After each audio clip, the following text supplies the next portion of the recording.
Hello and welcome, Amanda here. All the tools and supplies that I used to create today's layout will be listed in the description under the video.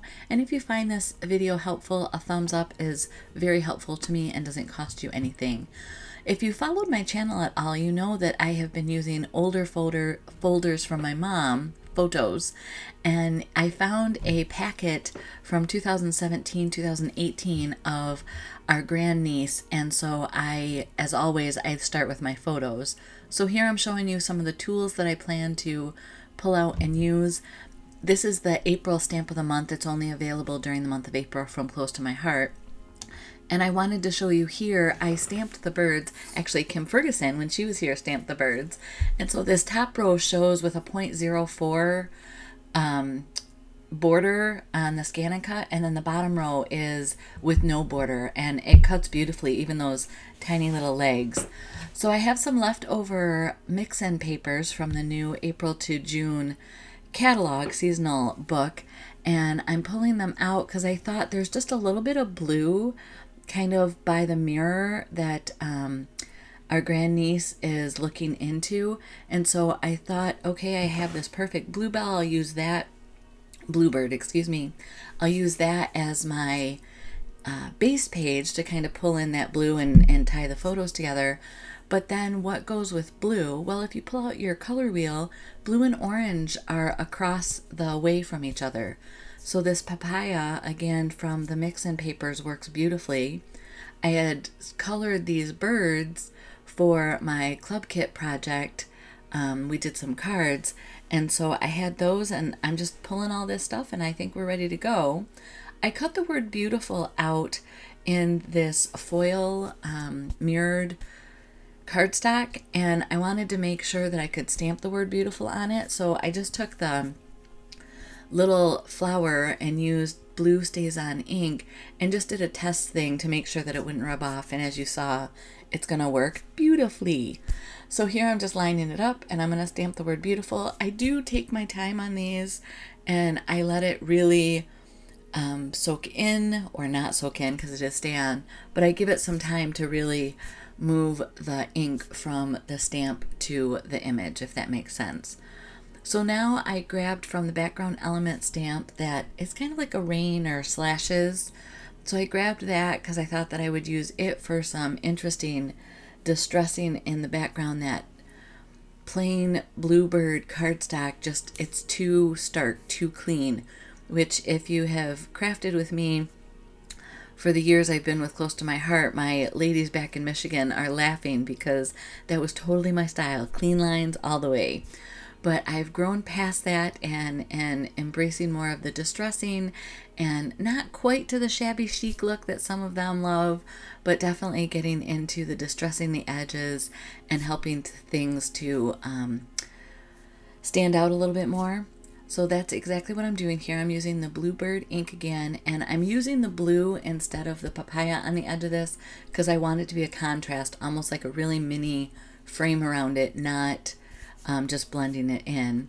And here you can see where I'm grabbing that background element stamp and just creating a little bit of noise in the background on my layout. And when I do a layout, I start with the photos, and then sometimes I go to what papers I have left, and that kind of helps determine the direction of where I'm going.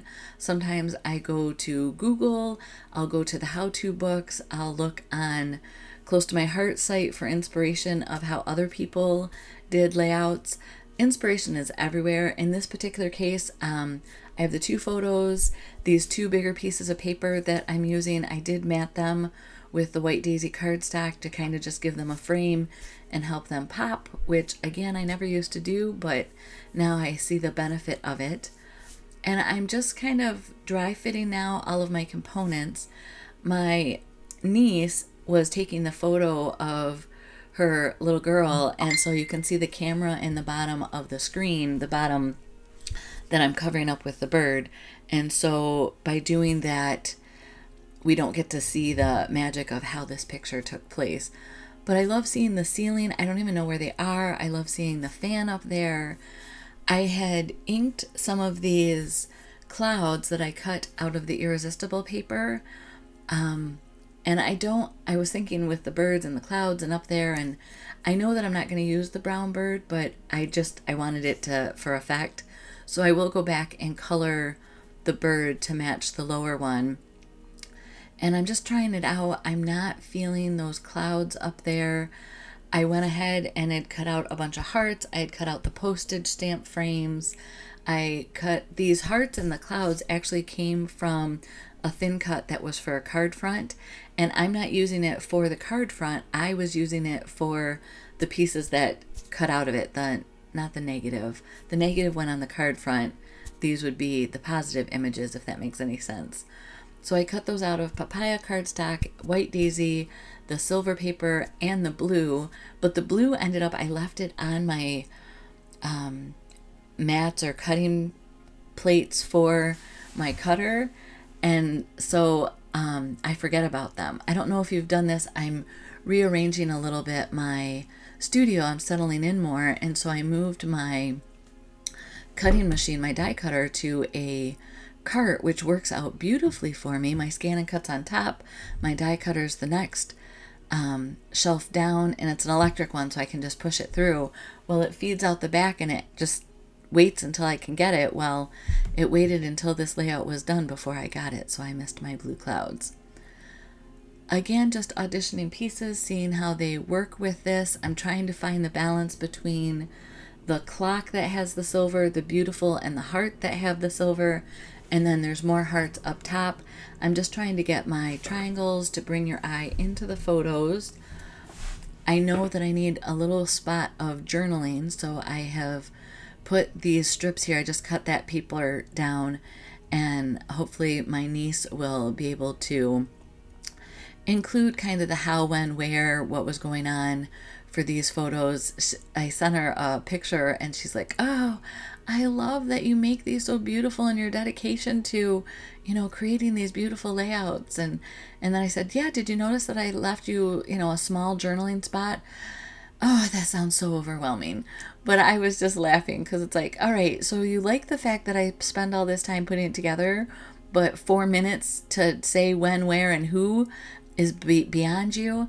But I was just giving her a hard time. I'm sure that she will take care of this.